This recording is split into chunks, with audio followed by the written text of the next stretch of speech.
오늘도 무사히 하루 보내셨습니까? 뉴스와이드 이상훈입니다. 여권 대선 주자 지지율 1위를 기록 중인 김문수 고용노동부 장관. 오늘 국회의 한 토론회에 참석을 했는데 50명이 넘는 여당 의원들이 몰렸습니다. 특히 친윤계 의원들이 대거 참석을 해 주목을 받았습니다. 자, 그리고 탄핵 심판의 핵심 증인으로 꼽히는 조지호 경찰청장. 내일 변론에 당초에는 불출석할 것으로 알려졌었는데요. 심경의 변화를 일으킨 걸까요? 오늘 헌법재판소는 조 청장이 출석 의사를 내비쳤다고 밝혔습니다. 자, 이런 이슈들과 함께 저는 1분 뒤에 돌아오겠습니다.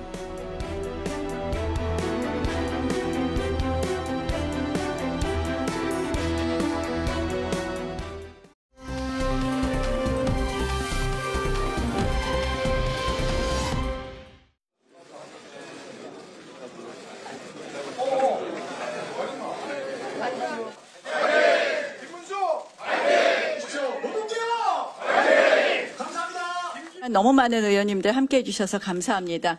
첫 번째는 아마 토론 주제가 중요해서 오신 거 맞으시죠? 네. 그다음 또 하나는 역시 저 1등이신 분이 오셔서 그런 것 같습니다. 정부는 청년들이 미래를 꿈꾸고 도전하며 노력한 만큼 보상받을 수 있는 사회를 만들겠습니다. 오늘 오전 국회에서 있었던 모습이었습니다. 나경원 의원 그리고 유재준 의원이 공동 개최한 토론회. 주제는요, 노동개혁이었어요. 그러나 그 내용보다도 더 주목받은 것은 김문수 장관이 저 자리에 있었다는 겁니다. 나경원 의원이 이 주제에 관심이 있어서 오신 거 맞죠라고 물어볼 정도 상황이 됐거든요. 화면 보면 이렇습니다. 나경원, 유재준 의원 주최 노동개혁 대토론입니다. 그리고 주무장관이라고 할 수 있으니까 김문수 장관이 기조연설에 나섰어요. 그런데 국민의힘 지도부를 포함해서 의원 57명이 참석을 합니다. 자, 그럼 이 대목에서 생각나는 지난주에 있었던 토론회. 오세훈 서울시장이 국회에서 주최했던 토론회. 오늘 이거와 비교가 되면서 얘기가 많았습니다. 57명. 오세훈 서울시장이 주최했던 토론회는 48명이라고 그때 계산이 됐었는데요. 오늘 김문수 장관이요, 저 내용 토론회 끝난 뒤에 기자들과 만나서 여러 가지 얘기 좀 했어요. 그중에 한 대목 들어보겠습니다. 저로서는 너무나 뜻밖이고 제가 또 한 게 없지 않습니까? 다른 뜻을 밝힌 적이 없는데도 불구하고 이렇게 나오는 것은 우리 사회가 정말 너무 한쪽으로 쏠리는 것, 그리고 그 쏠림 현상이 대한민국을 매우 불행하게 할 수 있다는 어떤 걱정과 우려, 이런 우려들이 반영이 돼서 저한테 여론이 높은 것으로 나오는 것 같은데, 저는 정말 너무 무겁고 가슴이 아픈 일입니다. 무겁고 지지율 상황과 관련해서 무겁고 가슴이 아프다. 본인의 어떤 분석과 생각을 밝혔죠. 자, 이 내용 지금부터 두 분 모시고 깊숙하게 좀 들어가 보겠습니다. 김철원 경일대 특임 교수 자리하셨고요. 강성필 민주당 부대변인이 나와 계십니다. 안녕하십니까? 안녕하십니까? 우선 김철원 교수님, 지금 앞서서 오늘 토론의 모습, 그다음에 김문수 장관의 얘기까지 다 시청자분께 전해드렸는데, 지난 10일 오세훈 서울시장 주최 행사 때보다 더 많은 여당 의원들이 왔어요. 이번에는 절반이 넘어가는 숫자예요. 108명 절반이 넘어가는 숫자가 오늘 왔습니다. 당시에는 절반에 조금 못 미쳤거든요. 근데 그때 12일 행사는 오세훈 시장이 주최하는 행사. 오늘 행사는요, 김문수 장관이 주최한 게 아니었어요. 여당 의원들이 주최한 토론에 기조연설하러 온 건데 저 정도 인원이 몰린 거. 이거 어떻게 봐야 되는 겁니까? 일단 나경원 의원이 5선이신데 예. 22대 국회에서는 산업자원축소벤처위원회거든요. 예. 그렇기 때문에 오늘 그 개최한 노동개혁 대토론회하고는 조금만 상임위하고는 직접적인 연관성은 없어요. 그렇기 때문에 저는 나경원 의원이 나름대로 어떤 정치적 경험이 많다 보니 나름대로 그냥 김문수 장관을 위해 김문수 장관 언론의 조명을 받을 수 있도록 나름대로 좀 판을 깔아주는 오늘 토론회는 김문수 장관 맞춤형 토론회를 연 거 아니냐 이렇게 보시는 거예요? 김문수 장관을 위해서 언론의 조명을 좀 받을 수 있도록 예. 판을 좀 깔아주는 걸로 보이고요. 왜냐하면 이게 지금 민주당 이재명 대표 같은 경우에는 탄핵 인용될 것을 기정사실화해서 예. 지금 조기 대선 행보를 하고 있거든요. 예. 하지만 국민의힘 같은 경우에는 윤석열 대통령과의 여러 가지 정치적 관계 때문에 예. 지금 어떤 뭐 이 상황을 조금 지켜봐야 되는 그런 상황이거든요. 그런데 만약에 탄핵이 인용이 되게 되면 조기 대선이 60일 이내에 치러지게 되고요. 그렇습니다. 그렇게 되면 선거 기간이 23일이기 때문에 후보자 선출을 한 달 안에 이루어져야 되거든요. 예. 굉장히 속전속결로 이루어져야 됩니다. 2017년 그 박근혜 전 대통령 때 보면 홍준표 후보가 그때 21일 만에 선출이 됐거든요. 예. 그렇기 때문에 아마 지금 나름대로 아마 조금 정치 경험이 많은 우리 나경원 의원의 이런 중진 의원들은 나름대로 조금 이 대선을 좀 준비해야 되는 거 아니냐. 대선을 준비해야 되는 거 아니냐. 절대로 조기 대선 얘기는 안 하지만 준비해야 되는 거 아니냐. 그렇게 되면 이제 나머지 우리 국민의힘 의원들도 아무런대로 조금 대선 주자급에 해당하는 사람들에 대해서는 약간 눈도장 찍기에 조금 쇼핑도 좀 있을 수 있고요. 그러면은 지난번에 오 시장이 주최한 거예요. 이건 오 시장 직접. 그 토론회, 국회의원 토론회는 48명. 오늘은 57명입니다. 이 숫자의 의미는 뭘까요? 김문수 장관이 현재 여론조사 1위고요. 아, 1위니까 더 2위입니다. 예. 그래서 더 많은 의원이 간 것 아무래도 같다. 김문수 장관에 대해서는 아무래도 지금 탄핵 반대 당론이 있고요. 예. 그다음에 국민의힘에서도 보면 탄핵 반대에 대한 그 여론조사 굉장히 높게 나오고 있거든요. 예. 그렇기 때문에 아무래도 김문수 장관에 대해서 훨씬 더 많이 모였지 않을까. 또 김문수 장관에 대해서 나름대로 눈도장도 찍지만 또 유력한 1위 후보기 때문에 나름대로 힘도 실어주는 그런 의미도 있지 않았을까 이렇게 보입니다. 강승필 부대변인. 네. 그러니까 국민의힘은 당 입장이 탄핵 반대예요. 네. 그러나 이 탄핵 반대와 조기 대선은 같이 갈 수가 없는 거예요. 그러니까 국민의힘 의원들은 그 얘기를 같이 절대로 하지 않습니다. 네. 그러나 오늘 김문수 장관 행사, 장관이 초청을 받은 행사에 저렇게 많은 여당 의원이 몰렸다는 건 말은 못하지만 뭔가 속으로는 생각하고 있다 이렇게 봐야 될까요? 그럼요. 요즘 그 유행하는 영화 있잖아요. 제목 말할 수 없는 비밀. 이게 뭡니까? 그러니까 말씀하셨듯이 예. 국민의힘 의원들도 사실 윤석열 대통령의 탄핵 심판의 결과가 어떻게 나올지 아직 100% 확신할 수는 없지만 예. 그럼에도 불구하고 만약 대선이 인용이 된다고 하면 대선은 이루어질 것이고 그렇게 되면 당연히 우리가 미리서 준비를 해야 되는 것 아니냐.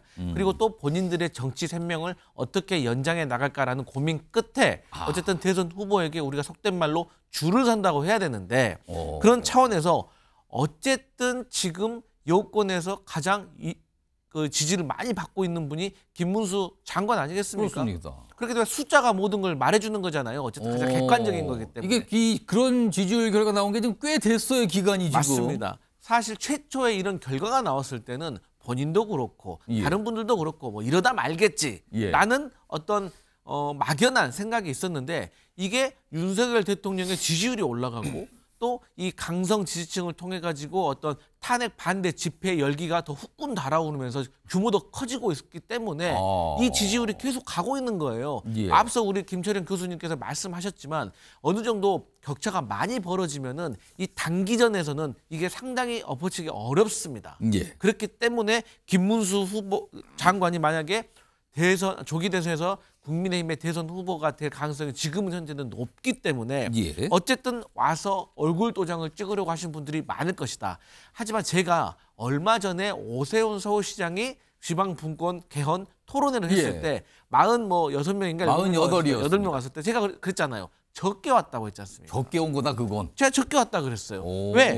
어쨌든 간에 국내의힘 의원이 108명이나 됐는데 절반이 안 됐단 말이에요. 절반이 조금 안 됐어요. 네. 그래서 저는 사실 이 나중에 이제 또 홍준표 만약에 지사가 이 관련된 행사를 또 개최하잖아요. 지사 아니고 시장이. 시장. 그러면 더 많은 분이 올 겁니다. 그때 또 숫자가 얼마냐? 네. 왜냐? 그때 만약에 더 많은 수가 안 오면 안 할 겁니다. 자신이 없으면. 그런데 예를 들어 민주당에서 이재명 대표가 어떤 출정식과 관련된 그런 의미를 지닌 행사를 한다고 하면 토론회만 민주당 열었다. 170여 명 의원이 몇 명 오겠습니까? 거기 다 갑니까? 한 85% 이상은 올 겁니다. 그렇기 때문에 제가 그래서 오세훈 시장이 조금 그렇게 많이 온 것 같진 않다라고 평가절하했던 이유가 여기 있는 것이고 김문수 장관이 어쨌든 1위를 달리고 있기 때문에 오세훈 시장보다 조금 우위에 있는 것이 아닌가 그렇게 평가할 수 있겠습니다. 두 분 말씀 가만히 들어보니까 정치는 숫자다. 예. 약간 이런 말씀을 하신 것 같은데 오늘 김문수 장관이 또 다른 질문도 받았어요.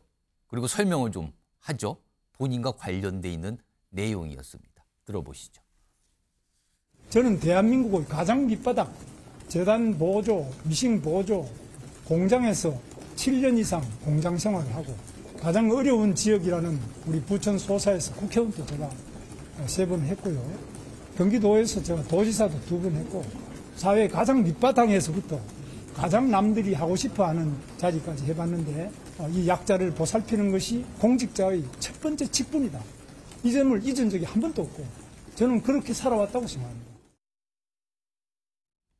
김철용 교수님, 지금 다른 대선주자, 여권의 대선주자에 비해서 표의 확장력이 떨어진다는 얘기가 나오는데요. 라는 질문에 저렇게 설명을 하거든요.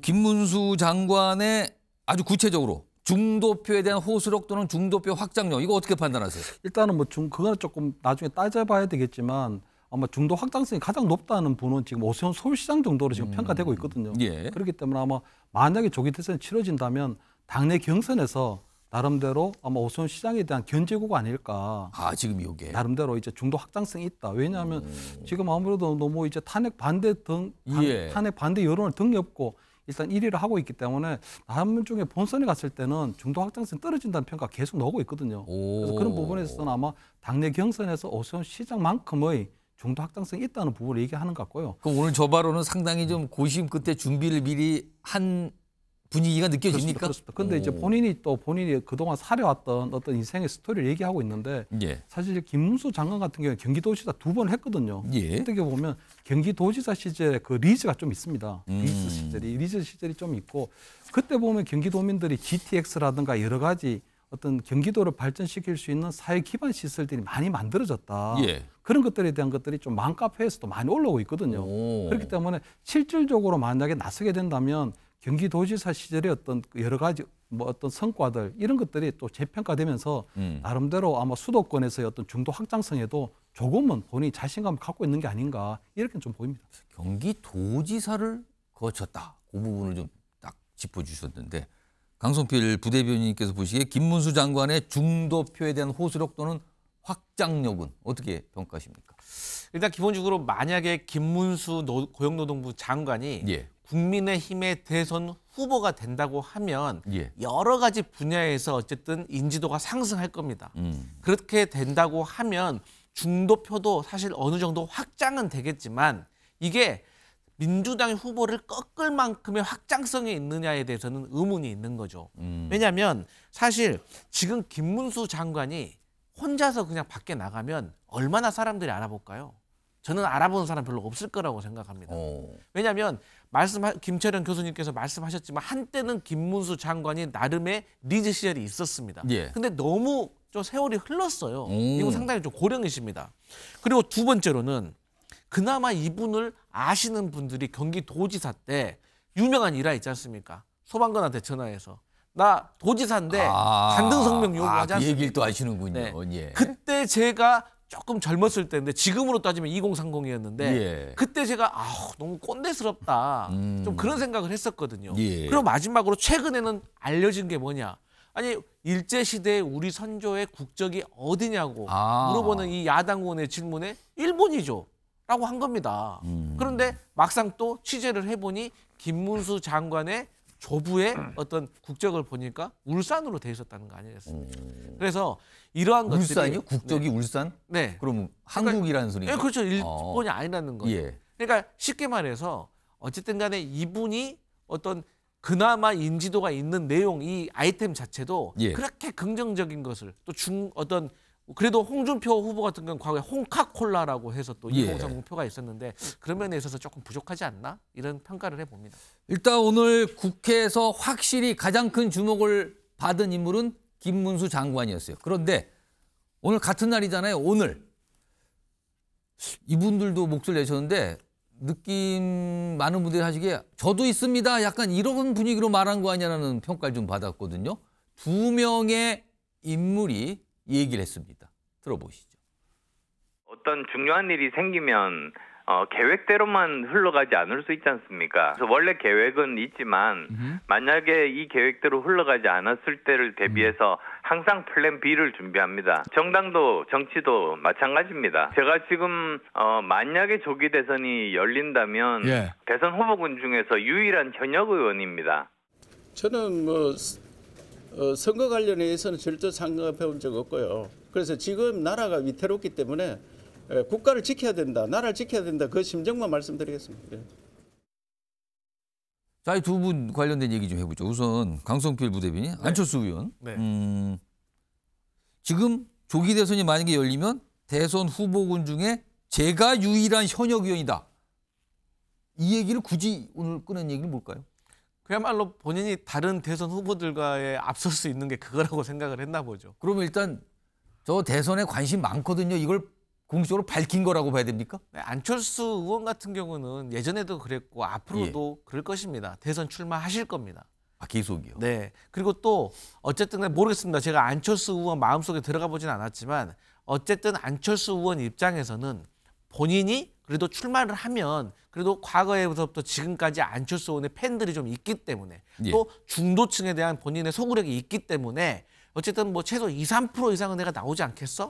라고 하면 어쨌든 본인을 껴안는 후보가 또 대선 후보가 될 수 있다는 또 그런 생각을 하고 그런 과정 속에서 당내에서 본인의 입지를 또 확장시켜 나갈 수 있는 그런 어떤 계산도 할 수가 있는 것이기 때문에 안철수 의원으로서는 나도 대선 후보다라고 저렇게 말씀하시는 거고 자기가 다른 후보들과 비교했을 때는 어쨌든 현역 의원이라는 프리미엄이 있다라는 걸 말씀하시고 싶었던 것 같은데 사실 우리가 한동훈 전 대표가 대표에 출마했을 때 현역이냐 아니냐는 당대표 입장에서 좀 중요했지만 굳이 또 대선 후보 입장에서는 물론 현역 의원이면 더 좋겠죠. 안 좋을 건 없지만 그런데서 지금 그렇게 차별화된 경쟁력은 아닌 것 같다. 이렇게 말씀드릴 수 있겠습니다. 제가 유일한 현역 국회의원이거든요. 다른 분은 현역 국회의원 아니잖아요. 이 얘기를 강조를 했네요.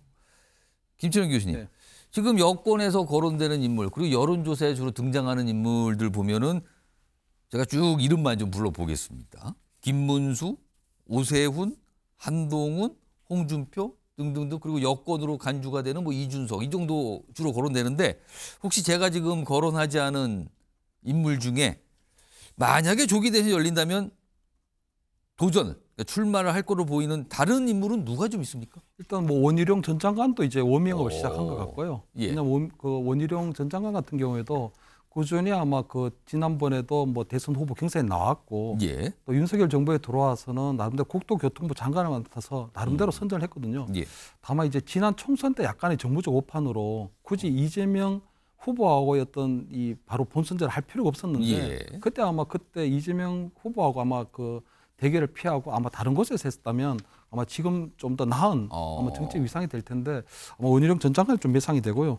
또 방금 이제 우리 화면에 나오는 그 이철우 경북지사 같은 경우에도 아마 출사표를 던질 가능성이 크거든요. 지금 오늘은 뭐 조기 대선 이런 거 생각 안 합니다고 했지만 일단 김문수 장관이나 아무래도 이철우 지사 같은 경우에는 윤석열 대통령과의 어떤 정치적 입장이 있기 때문에 아마 탄핵 심판을 끝까지 지켜보고 난 이후에 아마 본인이 아마 정치적 거취를 결정할 가능성이 높은데 경북지사 같은 경우는 이철우 지사 바로 전임자가 김관용 전 지사였습니다. 근데 그분도 보면 2012년도에 결국은 우리 국민의힘 그때는 아마 새누리당이었는데 새누리당의 대선 후보 경선에 나서게 되거든요. 왜냐하면 아마 유정복 인천시장도 아마 그런 생각을 할 수도 있는데 유정복 인천시장이나 이철우 경북지사처럼 광역단체장들은 사실 대선에 뛰어들면서 본인의 어떤 정치적 위상이라든가 어떤 무게감을 더할 수도 있는 부분이 있거든요. 왜냐하면 경북의 도민들도 보면 이철우 지사가 그래도 국민의힘의 대선 후보 경선에 뛰어들었다. 아마 차기 대통령 후보감이다. 이런 것들은 본인의 아마 내년에 있을 지방선거에서도 상당히 유리한 위치를 점할 수도 있는 거거든요. 그렇기 때문에 아마 그런 여러 가지 정치적 이해득실까지도 계산하고 아마 나서지 않을까 이렇게는 보입니다.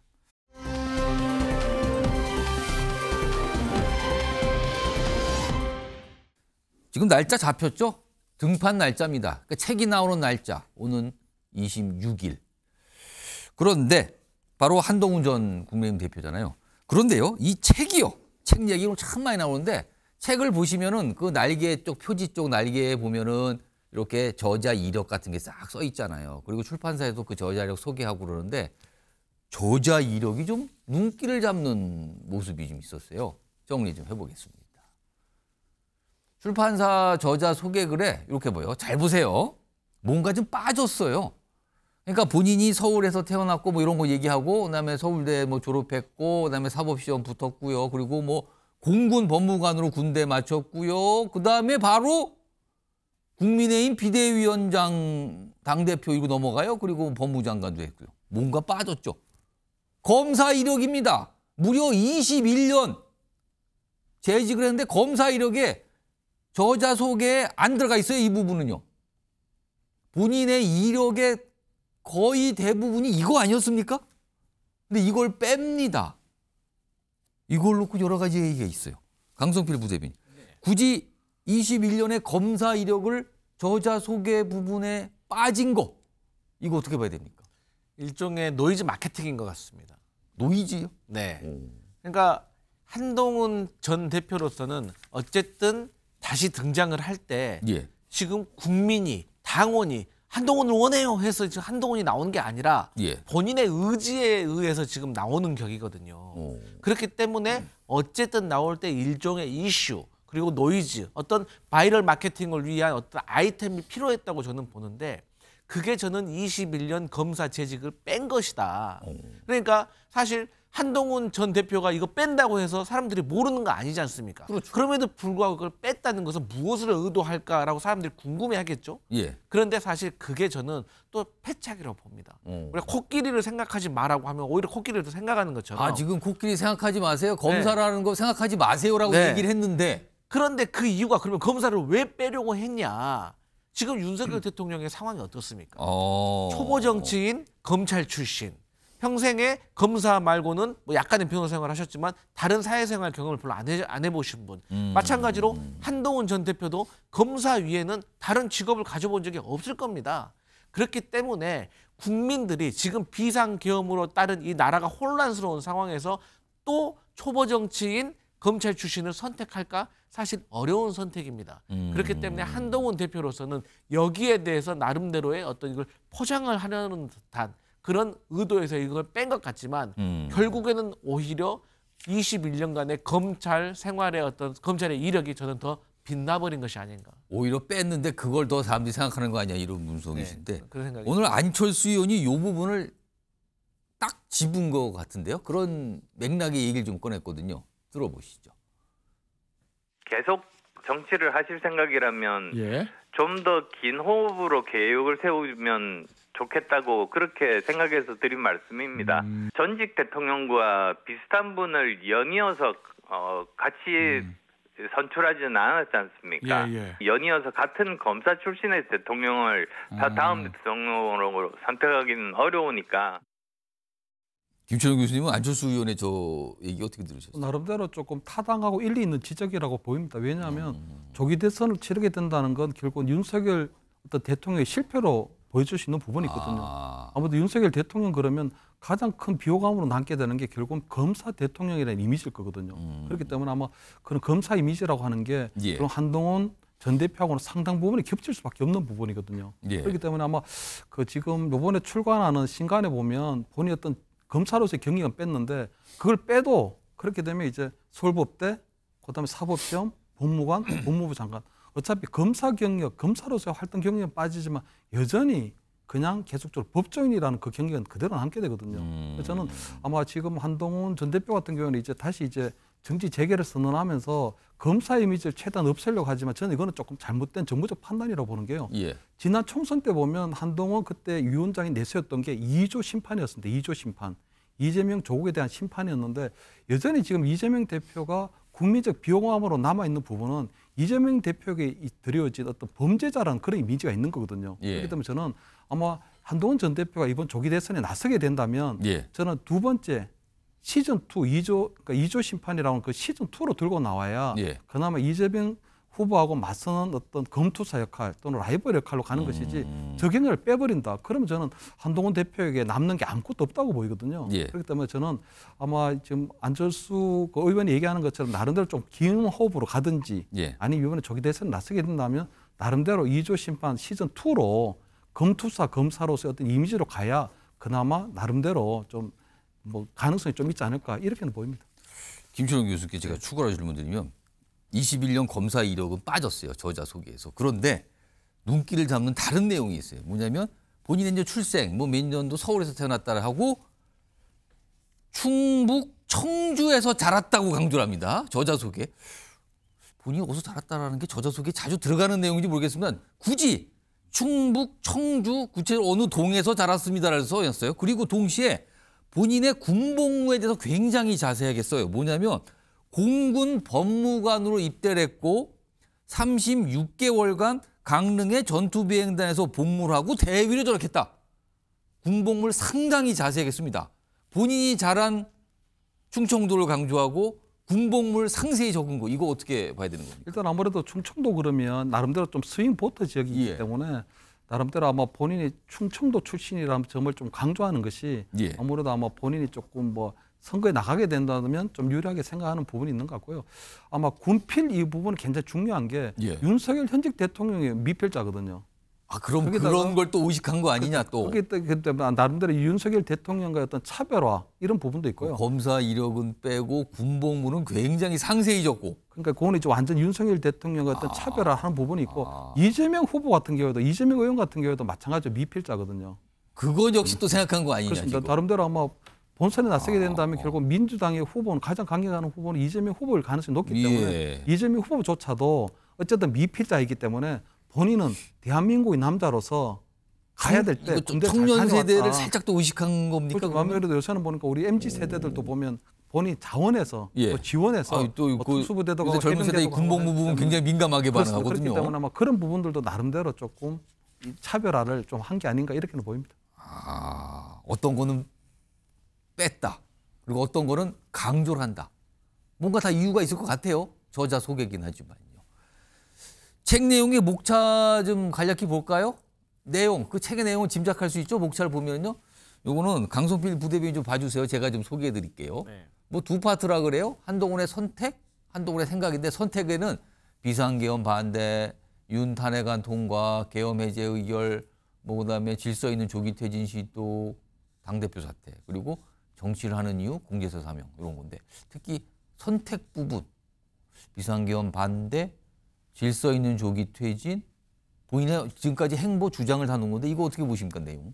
제가 이 정치인 자서전을 한 2번 써봤거든요. 야, 그러면 보통의 첫 번째 자서전을 낼 때는 예. 본인의 일생에 대한 시간적인 로드맵을 먼저 씁니다. 그러면서 그 과정 속에서 본인의 업적에 대해서 예. 부각을 시키는 방식이고 예. 두 번째가 정치를 좀 하고 나름대로 좀 지도자급이 되면 예. 어느 특정 분야에 대해서 시의성을 가진 것을 아이템으로 잡아서 씁니다. 예. 한동훈 전 대표 같은 경우는 정치한 지 얼마 안 됐음에도 불구하고 두 번째 후자에 택한 겁니다. 근데 저는 저 아이템을 잘 잡았다고 생각합니다. 아 그래요? 앞으로 국민의힘의 대선 경선 구도는 두 가지로 나눠질 가능성이 매우 높습니다. 첫 번째는 비상계엄에 찬성하느냐 반대하느냐. 그러니까 다시 더 이어지면은 그래서 탄핵에 반대하느냐 찬성하느냐 이 구도로 나눠질 가능성이 높고 예. 아니면 명태균 게이트에 관련이 있느냐 없느냐 오. 이 두 가지 구도로 나눠질 가능성이 있는데 예. 한동훈 전 대표 같은 경우는 이 두 가지 구도에서 모두 다 자유로운 사람입니다. 그렇기 때문에 본인이 비상계엄에 반대하고 탄핵에 반대하고 이러한 것들이 왜 자기가 국민이 먼저라고 생각했기 때문에 나는 이런 것들을 반대했다. 탄핵에 반대는 계엄에 반대하고 네. 탄핵에는 탄핵에 찬성하는 거죠. 거꾸로 얘기하신 거죠. 그건. 죄송합니다. 그러니까 이런 것들을 하면서 본인이 일종의 그 여당의 지지자들에게 배신자 프레임이 빠질 수가 있지만 본인이 왜 이렇게밖에 할 수 없었는가에 대한 결국의 마지막 답은 국민이 먼저다. 아. 네, 그래서 전체적인 테마는 조금 잘 잡은 것 같은데 예. 앞서 말씀드렸듯이 뭐 군경력을 검사. 검사 경력을 뺐다. 오. 이런 것은 조금 핀트가 잘못된 것 같지만 그래도 이 책의 내용에 대한 구성은 저는 좀 잘 잡은 것 같다. 그렇게 평가할 수 있겠습니다. 일단 강수필 부대변이 그래서 목차만 보시고 일단 서평을 좀 해주신 것 같기도 합니다. 알겠습니다. 책이 나와야지 좀 보겠는데 뭐 벌써 예매가 되고 있다 그러죠. 다음은 한동훈 전 대표에 대해서 평가를 하신 분들이 오늘 있습니다. 한 분은 그냥 뭐 약간 좀 어떻게 듣기에 따라서 덤덤한, 그리고 한 분은 약간 날이선 평가였거든요. 들어보시죠. 한동훈 대표님도 훌륭한 점이 많이 있는 분이고 다른 어떤 후보든지 어떤 대한민국 국민이든지 뭐 다 대통령 출마할 수 있는 거 아닙니까? 나이가 되고 또 자격이 있는 그런 분들은 어떤 분이라도 출마를 선언할 수 있고 출마하실 수 있고 그런 뜻을 밝히는 것, 이것이 자유 대한민국의 가장 아름다운 모습 아니겠습니까? 장수는 물러날 때와 나아갈 때를 잘 판단해야 합니다. 진격해야 할 때와 후퇴할 때를 제대로 판단하지 못하는 장수는 자신뿐만 아니라 많은 분들에게 해악을 끼칠 것이라는 점을 유념하시기 바랍니다. 김철규 교수님, 김기현 의원님 물러날 때 제대로 모르면 남한테도 해악을 끼친다고 지금 김기현 의원이 굉장히 어떻게 보면 강한 비판이거든요. 그러니까 가만히 들어보면 해악을 끼치는 장수니까 나오지 말라는 얘기 같거든요. 이렇게까지 비판을 하는 이유는 뭘까요? 일단은 보면 지금 국민의힘이 보면 탄핵 반대 당론을 유지하고 있거든요. 예. 그리고 탄핵 반대에 대한 어떤 국민적인 여론도 처음에 우리 계엄 상황보다는 훨씬 더 높아지고 있는 것도 예. 사실이거든요. 그런데 지금 한동훈 전 대표 같은 경우에는 탄핵에 찬성하는 입장이잖아요. 그런데 만약 2월 25일 날 이렇게 만약에 정치를 재개하게 되면 결국은 조기 대선에 나온다는 얘기가 되니까 결국은 어떤 윤석열 대통령의 탄핵 심판에 의해서 결국은 인용되는 거 아니냐 하는 굉장히 잘못된 시그널을 보내줄 수 있거든요. 그렇게 되면 아마 한동훈 전 대표가 지금 아마 출판 기념회를 열게 되면 조기 대선에 나온다는 거고, 조기 대선에 나온다는 것은 결국은 뭐 윤석열 대통령 출판 기념회는 안 한다고 합니다. 그러니까 이제 좀 예. 책을 출간하게 책 이제 되면 출간 날짜가 그러면 이제 잡혔죠. 정치 예. 재개를 하게 되는 거고, 그러면 이게 결국은 윤석열 대통령에 대한 탄핵이 인용되는 거 아니냐는 굉장히 그런 신호를 보내줄 수 있다는 거거든요. 그래서 저는 또 두 번째는 보면 한동훈 대표의 책에 나오는 것처럼 선택인데, 저는 인생에 있어서 가장 중요한 것이 선택이거든요. 예. 근데 아마 한동훈 전 대표 같은 경우는 그날 비상기업 당일날 그것을 막고 탄핵에 찬성하는 게 맞았다는 선택일지 모르지만, 이후에 보면 어쨌든 윤석열 대통령에 대한 비상기업에 대한 취지에 대해서 공감하고 있는 여론도 있고, 두 번째는 윤석열 대통령 비상기업이 잘못된 부분이 있다고 하지만 그럼 민주당은 그럼 잘한 게 있느냐? 예. 그럼 비상기업 하는 부분에 있어서는 민주당의 정치적 책임도 있다는 그런 여론이 있기 때문에 저는 지금 한동훈 전 대표의 선택은 결국 과거 2016년도 박근혜 전 대통령 때 했던 유승민의 선택과 저는 비슷하다고 보이거든요.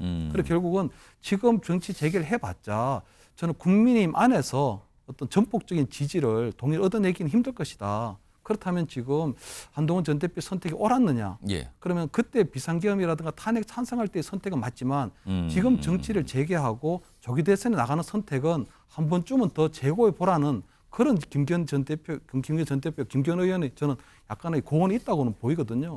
그리고 저는 궁극적으로 생각할 때 본인이 탄핵 찬성해서 예. 대통령을 끌어내렸는데 그 피 묻은 손으로 예. 그 당에서 대통령 후보가 되겠다고 하는 것이 과연 정치적으로 인간적으로 도의에 맞느냐, 예. 이런 문제에 대해서는 한동훈 전 대표가 한 번 정도는 더 성찰해야 될 부분이 아닌가 이렇게는 보입니다.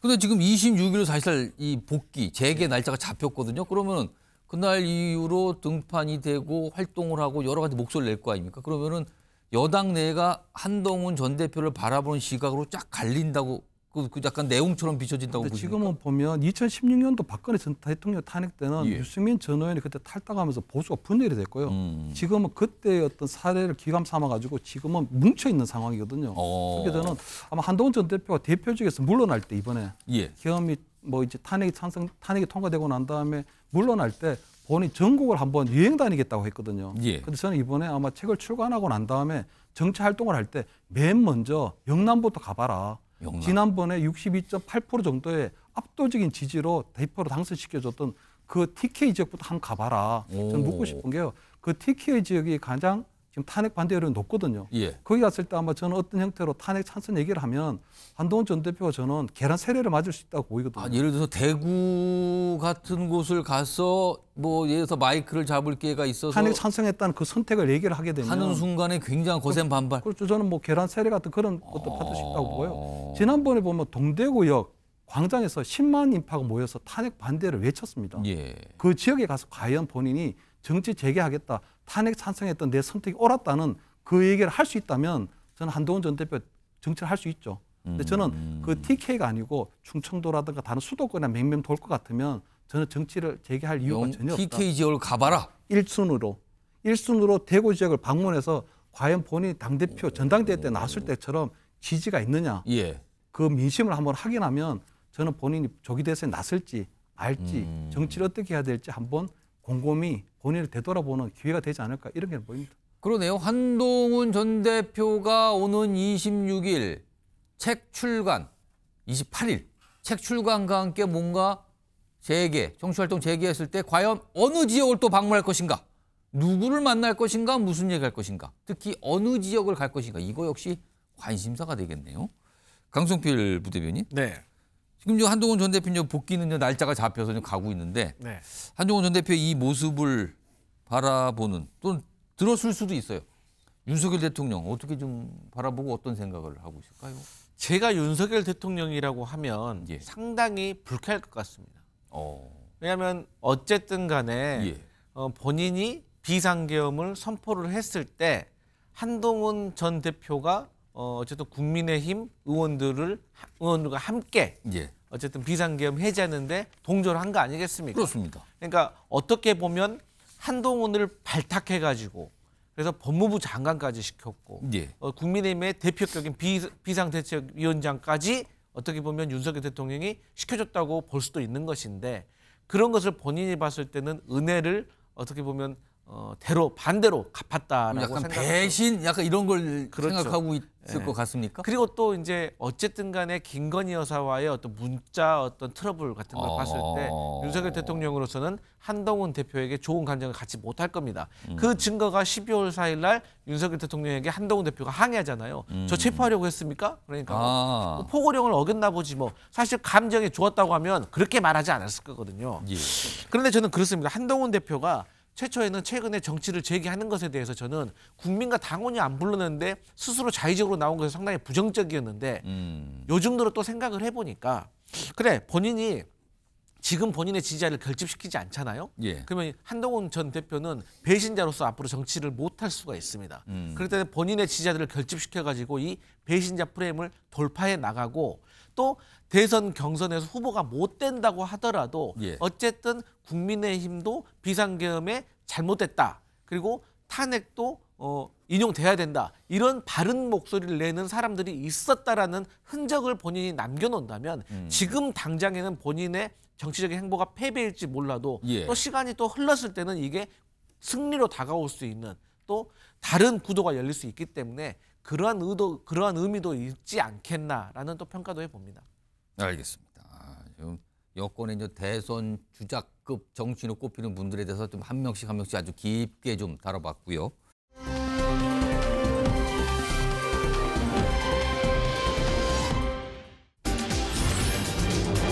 아들과 명태균, 홍준표 대구시장.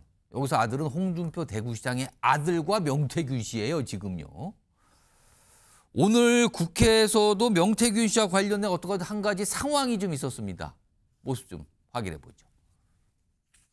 대통령 경호처가 명태균 씨에 의한 그 인사청탁 그 연루 의혹이 불거졌습니다. 제가 이 자리에서 우리 여야 의원님들하고 지금 제가 확보하고 있는 음성 녹취를 우리 여러분들과 함께 공유하고 싶은데 저희가 그런 식으로 따지면 녹음 파일이 저희도 틀 거 엄청 많습니다. 뭐 이재명 대표 관련해서 다른 상임위 같은 경우에는 뭐 욕설했던 파일부터 시작해서 뭐 위증을 교사하는 장면의 파일 같은 거 다 확인되지 않은 거 장시간 틀 수 있지만 여야가 합의하지 않으면 안 되도록 되어 있기 때문에.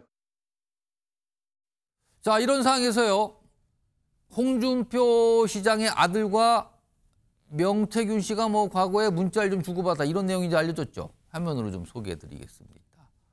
여기 이제 언론 보도를 통해서 알려지기 시작을 했어요. 2023년 5월경으로 좀 나오는데요. 홍준표 시장의 아들이 명태균 씨한테 뭐 잘 살펴봐 주세요. 그러면서 어떤 기사 하나를 첨부해요. 그런데 그 기사 내용은 뭐 윤 대통령 임기 말까지 뭐 발톱 세울 일 없을 것입니다. 뭐 이런 얘기를 한 내용을 다룬 기사인데 요거를 보내요. 명태균 씨한테. 그러면 이런 기사를 보낼 정도면 평소에 조금 뭔가 문자가 주고받은 거 아니냐 이렇게 생각이 들죠. 하나 더 보죠. 또 이런 일도 있었다 그러네요. 뭐 대구에 어떤 행사가 있는데 뭐 표가 매진입니다. 필요하시면 보내드릴게요. 게다가 명태균 씨가 감사합니다 그래요. 그리고 국회 일은 뭐 저기서 다 하네요. 그러면서 뭐 이런 얘기도 오가고 뭐 티켓 잘 받았습니다. 그런데 뭐 언제든지 말씀해 주세요.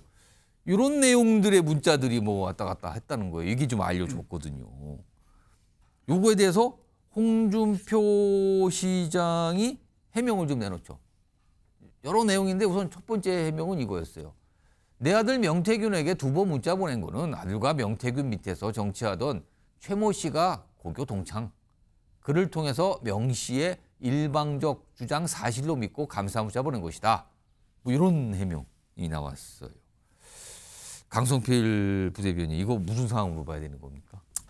일단 지금 홍준표 대구시장이 명태균 씨와의 무슨 관계가 있긴 있는 것 같습니다. 그렇기 때문에 홍준표 시장의 아들이 예. 명태균 씨한테 쉽게 말해서 잘 보이려고 한 거 아니겠습니까?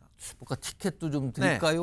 그리고 뭐 기사도 좀 보내주고 네. 뭐 이런 거예요. 그러면은 이게 긍정적으로 해석하면 좀 도움을 받기 위한 것이고 또 안 좋게 해석하면 약점을 잡힌 것이고 그렇게 볼 수가 있는데 일단 뭔가 본인과 좀 그 상대방에 대해서 좋게 생각하니까 뭐 본인 요 기사도 한번 네. 봐주세요. 그러고 뭐 필요하시면 티켓도 좀 드릴까요? 이런 걸 물어본 건가요? 그러면은? 그러니까 이제 약점을 잡혔든지 잘 보이려고 하든지 그게 명태균 씨한테 원하고 명태균 씨가 해줄 수 있는 것은 제 개인적인 추측입니다만 미공표 여론조사입니다. 그러니까 미공표 여론조사 플러스 그 미공표 여론조사를 통해서 얻은 우리가 소위 말하는 로 데이터. 그러니까 이 여론조사 결과에 대해서 이 응답자들에 대한 반응 여기에 대해서 여러 가지를 정치적으로 선거에 활용을 할 수 있는 것이 있는데 예. 이 로 데이터를 제공하는 건 불법으로 알고 있습니다.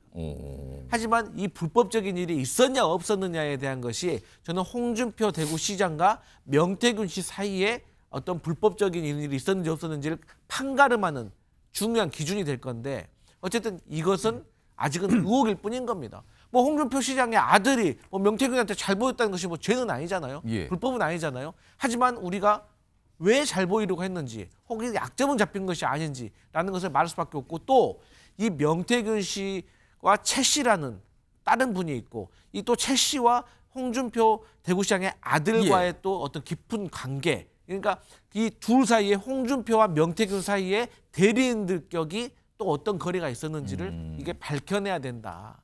그래서 어쨌든 연기가 피어오르고 있다. 그래서 이것은 좀 강제권을 가진 수사로 좀 밝혀볼 필요가 있어 보인다. 이래 보입니다. 홍준표 시장이 이제 어제도 그렇고 계속 해명을 좀 많이 내놨어요. 추가적인 내용 좀 볼까요? 이런 내용도 좀 있었습니다. 황금폰에 내 목소리 문자 있는지 찾아보라. 내 기억엔 딱 한 번이라고 얘기를 해요. 정권 교체 후 실세라고 거들먹거리게 전화 받고 더러워서 잘하라고 한마디 건넨 그 통화가 딱 한 번 있다. 이런 설명도 좀 내놨습니다. 자, 이 명태균 씨와 관련된 어떤 목소리들이 지금 어제 그리고 오늘도 좀 있었어요. 좀 들어보겠습니다. 홍준표 시장은 굉장히 명태균 씨와 오랫동안 이제 관계가 있었던 걸로 저는 전에 들었습니다. 그리고 홍준표 시장이 어떤 최모 씨라고 있어요. 홍준표 시장의 아들 친구가 있는데 단순한 아들 친구가 아니라 홍준표 시장하고도 굉장히 잘 알고 거의 양아들 비슷하게 여기고 있다는 얘기도 있더라고요. 지금 홍준표 시장이 막 명태균 씨에 대해서 완전히 선을 긋는 걸 보면서 명태균 씨도 분노하고 있고 강혜경 씨도 어이가 없다. 좀 많이 큰 것 같습니다. 명태균 게이트로 인해서 뭐 대선뿐만 아니라 개별 국회의원들도 타격을 크게 입을 것이라는 우려가 큰 것 같은데요. 뭐 잘못된 것이 있다면 바로 잡아야 되는 것이 맞지 않나는 생각이고 감춘다고 감춰질 일인가 하는 생각은 좀 가지고 있습니다. 김철현 교수님, 이거 좀 어떻게 봅니까? 지금 대선 주자급 인물과 명태균 씨와 관련된 내용들이 조금 나오고 있고 있는 야당에서 집중적으로 그 부분을 조금 파고드는 모양새인데. 일단 엄밀하게 보면 이게 불법이 있었는지 부분은 확인할 수 없는 부분이거든요. 그런데 만약에 조기 대선이 치러지게 된다면 60일 이내에 이루어지기 때문에 만약에 명태균 씨가 나와서 여러 가지 암호화할 대잔치를 해버리게 되면 그러니까 그게 사실 확인이 안 될지라도 사실 확인은 아니고 계속적으로 관계가 있었다는 것을 의혹만 던져도 아마 홍준표 시장이나 예를 들어 오세훈 시장이나 이런 분들은 엄청나게 정치적 타격을 받을 가능성이 높고요. 근데 당사자가 만약에 진짜 아무런 관련성이 없고 억울하다면 정말 이거는 뭐 어떻게 방법이 막 억울하고 뭐 이런 상황 아닙니까? 그렇습니다. 그렇기 때문에 본인이 어떤 얘기를 한다고 하더라도 거의 해명하다 보면 선거가 끝나버린 상황이거든요. 그렇기 때문에 아마 저는 홍준표 시장이 오늘 선제적으로 여러 가지 의혹이 된 부분에 대해서는 해명을 하고 또 거기에 대해서는 뭐 선제적으로 설명을 했는데 오늘 그래서 어제 오늘 뭐 여러 가지 얘기를 좀 내놓은 근데 이유가. 생각보다 이제 의혹이 조금 커질 수도 있게 됐다 이게. 그러니까 조금 더 크게 되는 게 보면 어쨌든 홍준표 대구시장이 그 전에 2012년부터 2017년까지 경남지사를 하게 되거든요. 근데 명태균 씨가 활동하던 그 베이스가 보면 경남이거든요. 예. 그렇기 때문에 어떤 형태로든지 조금은 연루가 돼 있지 않을까 하는 부분이 있는데 그러다 보면 지금 홍준표 시장이 보면 홍준표 시장이 이 명태균 씨와의 관계가 보면 홍준표 시장이 처음 그 대구시에 있는 직원이 홍준표 시장의 명의로 명태균 씨에게 2번의 명절 선물을 보내고 또 홍준표 시장이 대구에 그때 2020년에 그때 총선에 출마할 때 무소속 출마할 때 명태균 씨가 그때 여론조사를 해줬다는 것도 시작되는 거거든요. 그렇기 때문에 지금 아마 여러 가지 의혹들이 나오고 있기 때문에 저는 아마 한군폰에 있던 목소리도 있다고 지금 본인이 싫다는 상황이기 때문에 아마 홍준표 시장이 명태균 수렁에 빠질 가능성도 이제 좀 생겼다. 그렇기 때문에 아마 명태균 씨가 아직까지는 일절 방고 얘기를 하고 있지 않은데 어떤 형태로든지 홍준표 시장에 대한 얘기를 하기 시작하면 홍준표 시장이 늪에 빠질 가능성이 조금 있다. 이렇게는 보입니다. 그러니까 어떤 주장이 나오고 그거에 대한 반박이 나오고 다시 뭐 해명도 나오고 이런 상황 또 다시 반복이 되고 있어요. 지금요. 자, 대선 여권의 대선 주자로 꼽히시는 분과 관련된 여러 가지 상황 좀 전해드렸고요.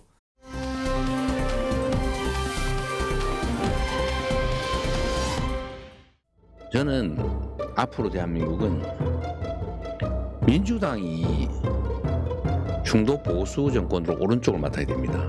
이게 우리가 진보 정권이 아니에요. 근데 우리는 사실은 중도 보수 정도의 우리 포지션을 실제로 갖고 있고 진보 진영은 새롭게 구축이 돼야 되고요. 이 사람들은 보수 집단이 아니에요. 우리는 우클릭 안 했어요. 원래 우리 자리에 있는데 저들이 워낙 분배 공정이라는 문제를 가치를 버리니까 이거도 해야 된다고 하는 게 너무 크게 보였던 거죠. 자주 얘기하는데 민주당은 원래 성장을 중시하는 중도 보수 정당입니다. 오히려 국민의힘이 극우 보수 또는 거의 범죄 정당이 돼가고 있어서 제자리를 찾기를 바랍니다. 자, 이재명 민주당 대표. 글쎄요, 이걸 또 갑작스럽다고 해야 될까요? 민주당은 진보가 아니다. 그러면서 규정을 해요, 정체성에 대해서. 중도 보수라고요. 그러면은 넓은 의미에서 보수 정당이라는 거잖아요, 지금요. 이거를 좀 어떻게 좀 봐야 되는가. 정치권에서 얘기가 많았는데 오늘 민주당 내에서도 이거에 대해서 호응을 하는 목소리가 나왔어요. 들어보겠습니다. 사실 그렇죠. 민주당의 정치적인 이념 성향을 구태여 규정하자고 하면 중도 보수적인 스탠스가 맞습니다. 그렇지만 국민의힘은 뭐 극우적인 성향까지 보이고 있어서 민주당이 상대적으로 진보적이라 평가되는데 사실 민주당의 스탠스는 중도 보수, 합리적 보수다라고 할 만한 그런 스탠스가 맞지요. 합리적 보수라 그랬어요. 중도 보수, 합리적. 근데 그동안 정치권 소식을 좀 눈여겨보신 분들은 통상 합리적 보수라고 하면은 국민의힘 계열 정당에서 뭔가 개혁을 외치는 정치인들이 딱 쓰는 표현 아니었습니까? 우리는 합리적 보수예요. 근데 이게 민주당에서 나온 겁니다, 지금. 중도 보수, 합리적 보수라는 정체성 규정이요. 그러자 오늘 비명계로 꼽히는 민주당 인사들의 반발이 나오기 시작합니다. 자막으로 보죠. 김경수 전 경남지사, 민주당 정체성 하루아침에 바꿀 수 없다. 이 뜻은 누구 맘대로 지금 바꾸는 거예요, 정체성을. 그럼 중도 보수 아니라는 거잖아요, 지금. 다른 내용도 하나 더 보이죠. 고민정 의원도요. 단일대오 강요 속에 당과 다른 입장 견지, 이거 쉽지 않습니다. 이거 뭡니까? 약간 이상하다는 반응이잖아요, 지금. 단일대오 강요 속에 당과 다른 입장 견지 쉽지 않아. 뭐 이런 반응. 일단 아니 이게 어떻게 된 겁니까? 갑자기 이런 반응들 나오고 있어요. 김부겸 전 총리도요. 당 정체성 혼자 규정, 이거 월권입니다. 누구 마음대로 중도 보수라는 거예요. 이런 반응이거든요. 오늘 그냥 쏟아지고 있어요, 이 반응이 지금. 자, 두 분 모시고 이 얘기 좀 해보겠습니다. 정광재 국민의힘 대변인 나오셨고요. 박원석 전 국회의원 자리하고 계십니다. 안녕하십니까. 우선 박원석 전 의원께 민주당이 진보 아니고 중도 보수 또는 합리적 보수다? 지금 왜 이런 말이 나온 걸까요? 그러니까 최근 들어서 이재명 대표의 행보에 대해서 뭐 우클릭이다 이런 관측들이 있는데 같은 맥락에서 봐야 될 것 같고요. 조기 대선이 임박해 있기 때문에 그 조기 대선을 겨냥해서 오른쪽으로의 외연 확장을 하겠다. 이제 이런 의중을 드러낸 거라고 봅니다. 특히 이제 윤석열 대통령이 12월 3일 계엄과 내란 사태를 일으키고 그 뒤로도 윤 대통령이나 이제 국민의힘의 강성 지지층이 보이는 모습은 사실 보수라고 보기 어려운 그런 극우화된 모습을 보이고 있거든요. 때문에 이제 합리적 보수층이 이제 그런 모습을 지지하기 어려울 거고 그렇다면 합리적 지지층까지로의 합리적 보수층까지로의 외연 확장을 염두에 두고 저런 발언을 의도적으로 하는 거라고 보는데요. 근데 꼭 틀린 얘기가 아닌 게 민주당은 그 진보의 표가 필요하면은 진보 쪽으로 좀 정체성을 옮겼다가 또 중도의 표가 필요하면은 오른쪽으로 정체성을 옮겼다가 그런 일들이 과거에도 많았어요. 민주당이라는 정당의 스펙트럼이 굉장히 넓고 가치 정당이라기보다는 선거 정당에 가깝기 때문에 선거 정당. 그렇죠. 선거에서 이제 득표가 필요하면 정체성을 찾아서 이리저리 이동하는 모습을 보였고 그건 국민의힘도 마찬가지입니다. 과거에 박근혜 대통령 되던 시절에 경제민주화 복지국가 이런 걸 내세워서 이른바 좌클릭을 통해 가지고 외연 확장을 시도했던 대한민국의 양 정당들이 일종의 이제 캐치홀 정당이기 때문에 때로는 자기 정체성에 대해서 굉장히 모순된 행보를 보일 때가 많습니다. 민주당의 과거의 모습도 그랬던 거고 때문에 저는 이재명 대표의 저런 규정은 비교적 민주당의 정체성에 대한 이제 솔직한 이제 그런 그 진단일 수 있다고 보고요. 한편으로는 이제 왼쪽으로부터의 도전이 없을 거다 이번 대선에. 왼쪽으로부터 그러니까 진보 쪽 조금 더 진보에 치우친 쪽 정당으로부터 도전은 없을 것 같다. 근데 일부 소수 정당들이 있는데 거기 이제 다 이제 이 가두리 양시장 안에 물고기들이기 때문에 특별히 왼쪽을 의식할 만한 이유가 없다. 그럼 그쪽은 이미 우리가 확보한 표다. 그렇죠. 지지세다. 왼쪽으로부터의 도전이 강하면 저런 얘기를 못 할 겁니다. 이제 그런 정세 인식까지 포함되어 있는 게 아닌가 싶어요. 상당히 전략적인 그렇죠. 얘기라고 분석을 하시는 건데 이런 상황에서요. 어제 밤에는 이재명 대표가 또 이런 글을 올려요. 보겠습니다. 월급쟁이 얘기를 해요. 최근에 이 세금 전체적인 규모 그러니까 뭐 법인세가 많으냐 소득세가 많으냐 소득세가 거의 법인세 육박한다 이런 얘기도 알려주잖아요. 근데 그러면서 월급쟁이는 봉인가? 보통 월급쟁이 하면 통상 중도층, 중산층 뭐 이런 거잖아요. 월급쟁이는 봉인가? 그러면서 물가 상승에도 누진세에 따라 세금이 늘어나고 있다. 딱 이 부분을 강조를 하거든요. 월급쟁이라고 하면서. 이렇게 강조하는 것도 뭔가를 지금 생각하는 거 아니냐라는 평가가 나오는데 이런 상황에서 오늘 이 민주당을 중도 보수로 규정한 거 이거에 대해서 여당 내에서 반응이 나왔어요. 들어보시죠. 그 유튜브 방송을 중국말로 했습니까? 아닙니다. 한국말로 하시던데요. 한국말로 하셨습니까? 네. 그렇게 중국을 좋아하시는 분이 중국에게는 쉐쉐맨 하면 된다고 하시는 분이 우파가 되시겠다고 하시니 민주당이 이제 할 게 없는 것 같아요. 할 게 없으니까 이제 쉐쉐 하던 분이 이제 중도 보수라고 하시고 막 상속세도 얘기하고 막 던지는 거가 보여요. 정광재 대변인께서 보시기에는 국민의힘은 통상 보수 정당으로 꼽히잖아요. 그런 평가를 받아요. 정체성. 보수 정당 하면 국민의힘. 그런데 이재명 대표의 중도 보수가 민주당이다. 그리고 또 진성준 의원은 합리적 보수라고까지 얘기했거든요. 민주당에서. 이거 어떻게 들으셨습니까? 제가 방송가에 이 보수 참칭 패널이 활동하고 있다. 이런 표현은 들어왔는데 정당에도 보수 참칭 정당이 있는가? 이런 문제를 한번 생각해 봤고요. 저는 제가 평생을 제가 중도 보수의 이념 지향성을 갖고 살아왔다고 생각했는데 한순간에 중도 보수로서의 가치를 도둑맞은 느낌? 이렇게 느꼈습니다. 민주당이 본인들이 1955년에 신익희 조명옥 박사가 만든 민주당을 계승한다는 걸 잘 알고 있을 거예요. 70년 넘게 대한민국에서 진보 정당으로서 위치해 왔고 보수 정당과는 계속해서 수권 경쟁을 해왔던 거죠. 근데 이재명 대표의 발언을 들어보면 자신이 대통령이 될 수만 있다면 예. 민주당의 가치 정도는 팔아먹을 수도 있다. 어쩌면 한 걸음 더 나가서 이분은 대통령만 된다면 대한민국도 팔 수 있는 분 아닌가라는 생각까지 할 정도로 저는 상당히 충격적으로 들었습니다. 예. 또 하나는 정동영 의원과 진성준 정책위 의장이 방송에 나와서 이재명 대표가 민주당이 보수 중도의 가치를 있다고 한 점에 대해서 아주 엄호하는 모습을 봤거든요. 예, 약간 호응하는 듯한. 근데 그거 논리 중에 하나가 유럽식 기준으로 본다면 대한민국에서 민주당은 중도 보수에 가깝다 이렇게 얘기를 했어요. 보면? 그럼 우리가 지금 유럽에 살고 있는 건 아니잖아요. 우리가 분단 현실이라는 특성도 있고 45년의 해방 이후에 압축 성장을 했던 어떤 경험들이 유럽과 완전히 다른데 예. 유럽의 기준에서 보면 본인들이 중도 보수라고 한 것에 대해서 깜짝 놀랐습니다.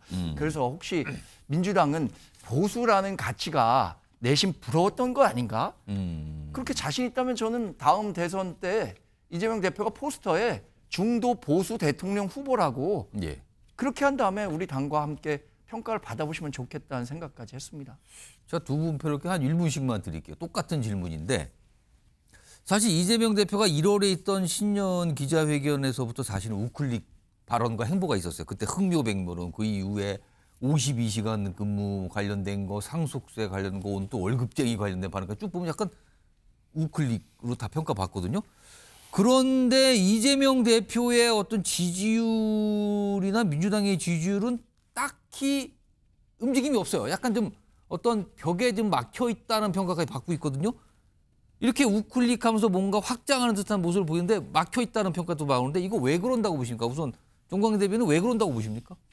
자업자득이죠. 그동안 이재명 대표가 해왔던 정치 행보에 대한 평가라고 생각합니다. 이재명 대표가 지금 자신은 뭐 중도 보수 정당이라고 하지만 진보 진영에서는 압도적 지지를 받고 있다는 사실은 모든 여론조사 결과에서 확인되고 있습니다. 그러나 중도층에서 앵커께서 말씀하신 것처럼 확장성을 인정받지 못하고 있는 것은 중도층에 있는 분들이 이재명 대표의 진정성을 믿지 못하겠다라고 예. 근본적인 의혹과 의구심을 갖고 있는 거죠. 거기에는 그동안 보여왔던 행보가 그때그때 달랐다. 그러니까 이재명 대표가 갖고 있는 신뢰의 위기에 대해서 중도층은 전혀 신뢰할 수 없다라는 예. 평가를 하기 때문에 예. 선뜻 이재명 대표에게 지도자다움을 느끼지 못하고 있는 것 아닌가 이렇게 평가합니다. 박원석 전 의원은 왜 지지율에서는 별다른 반응이 없는 걸까요? 일단 이재명 대표가 지난 대선에 0.73%라는 아주 박빙의 차이로 선거에서 졌잖아요. 예. 그걸 굉장히 크게 의식하는 것 같아요. 그래서 정책적 우클릭을 통해서 경계선에 있는 그런 유권자들을 적극적으로 견인하겠다. 이 생각이 너무 앞서는 것 같은데. 근데 지금 상황에서 이제 그런 우클릭이 그렇게 실효성이 있을 시점인가 싶습니다. 그거는 선거 막판에 특정한 정책의 수혜 대상이 분명하고 그 대상을 견인할 때 쓰는 이제 그런 전략인데 너무 일찍 마이크로 타겟팅을 하는 게 아닌가. 특히 무슨 뭐 상속세라든지 월급쟁이 세금 감면 이런 얘기를 하는 거는 대한민국을 어떤 방향으로 이끌 건가 이런 논의가 좀 앞서야 되는데 너무 미세해지고 있다 이 생각이 먼저 들고요.